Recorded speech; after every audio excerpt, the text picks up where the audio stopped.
Hello ಕರುನಾಡ ಜನತೆ, ನಮಸ್ಕಾರ. Welcome back to Shashi journey YouTube channel.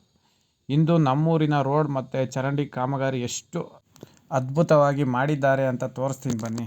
ಇದು ನಮ್ಮ ಗ್ರಾಮ ಪಂಚಾಯತಿ ಕಡೆಯಿಂದ ಆಗಿರುವಂಥ CC ರೋಡ್. ಇದು ಈ ರೋಡ್ ಮಾಡಬೇಕಾದ್ರೆ ವಾಟರ್ ಪೈಪ್ ಡ್ಯಾಮೇಜ್ ಆಗಿದೆ. ಅದು ಸರಿ ಮಾಡ್ದಲೇ ಅದ್ರ ಮೇಲೆ ಕಾಂಕ್ರೀಟ್ ಹಾಕ್ಬಿಟ್ಟು ಹಂಗೆ ಹೋಗ್ಬಿಟ್ರು. ಸ್ವಲ್ಪ ದಿನ ಆದಮೇಲೆ ನೀರೆಲ್ಲ ಹರಿದು ರೋಡೆಲ್ಲ ಗುಂಡಿ ಬಿತ್ತು. ಒಂದಿನ ಅದೇ ಗುಂಡಿ ತಪ್ಸೋಕೆ ಹೋಗಿ ನಮ್ಮೂರಿನೊಬ್ಬರು ಕೆಳಗಡೆ ಬಿದ್ದು ಗಂಭೀರವಾಗಿ ಗಾಯಗಳಾಗಿದ್ದು. ಅಷ್ಟೇ ಅಲ್ಲದೆ ಚರಂಡಿ ಮಾಡಿ ವರ್ಷಗಳೇ ಆದರೂ ಕೂಡ ಆ ಚರಂಡಿ ಮೇಲೆ ಎಕ್ಸ್ಟ್ರಾ ರಾಡ್ ಹಾಗೆ ಉಳ್ಕೊಂಡಿದೆ. ಅದನ್ನು ಕಟ್ ಮಾಡದೆ ಹಾಗೆ ಬಿಟ್ಟು ಹೋಗಿದ್ದಾರೆ. ಅವತ್ತು ಏನಾದರೂ ಅವ್ರು ಮಿಸ್ಸಾಗಿ ಆ ಕಬ್ಬಿಣದ ರಾಡ್ ಮೇಲೆ ಏನಾದರೂ ಅವ್ರು ಬಿದ್ದಿದ್ರೆ ಏನೇನಾಗ್ತಿತ್ತೋ. ಸದ್ಯ ಅಪಾಯದಿಂದ ಅವ್ರು ಪಾರಾದರು.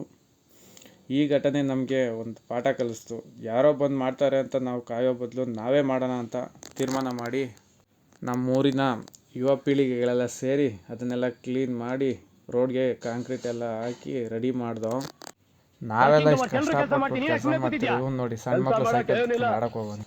ಇದು ಬರೀ ರೋಡಲ್ಲ, ನಮ್ಮೂರಿನ ಸುರಕ್ಷತೆ, ನಮ್ಮೂರಿನ ಜನರಿಗಾಗಿ ಮಾಡಿರುವಂಥ ಒಂದು ಸಣ್ಣ ಪ್ರಯತ್ನ ಅಷ್ಟೇ. ನೆಕ್ಸ್ಟ್ ವಿಡಿಯೋನಲ್ಲಿ ಈ ರೋಡ್ ಇವಾಗ ಹೆಂಗಿದೆ ಅಂತ ನಿಮ್ಗೆ ತೋರಿಸ್ಕೊಡ್ತೀನಿ. ಈ ಥರ ಒಳ್ಳೆ ಕೆಲಸಗಳಿಗೆ ನಿಮ್ಮೆಲ್ಲರ ಪ್ರೋತ್ಸಾಹ ಮತ್ತು ಬೆಂಬಲ ನಮ್ಮ ಜೊತೆ ಇರಲಿ. ಈ ವಿಡಿಯೋ ಇಷ್ಟ ಆದಲ್ಲಿ ಶಶಿ ಜರ್ನಿ ಯೂಟ್ಯೂಬ್ ಚಾನಲ್ಗೆ ಸಬ್ಸ್ಕ್ರೈಬ್ ಮಾಡಿ, ಲೈಕ್, ಶೇರ್, ಕಮೆಂಟ್ ಮಾಡಿ. ಮುಂದೆ ಇಂಥ ಒಳ್ಳೆ ವಿಡಿಯೋ ಜೊತೆ ಸಿಗುವ.